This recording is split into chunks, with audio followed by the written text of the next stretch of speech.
Je rappelle que vous êtes président de l'Institut kurde de France.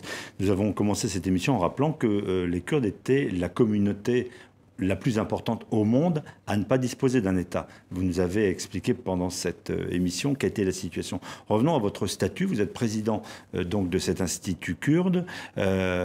Menacé lui-même, menacé de fermeture, aucune représentation diplomatique comme l'ont été les Palestiniens ou d'autres peuples.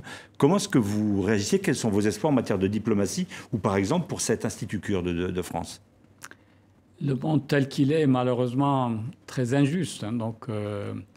Et que le fait qu'un peuple aussi important dans une région aussi importante du monde, au cœur de l'actualité, n'ait pas de représentation et que la France, le pays des droits de l'homme, en tout cas la patrie de la déclaration des droits de l'homme, comme dirait Robert Badinter, ne trouve pas le moyen de maintenir un institut culturel kurde, et nous donne à réfléchir. Donc nous, on mobilise l'opinion publique.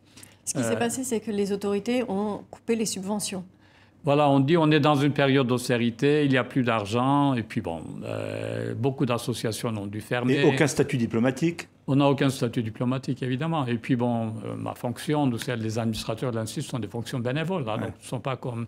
je pense qu'au niveau de la France, pour son image, ça serait quand même un point très, très négatif. Si la France n'a pas les moyens de sauver les Kurdes en Syrie ou en Irak, au moins elle aurait pu sauver un institut culturel à Paris.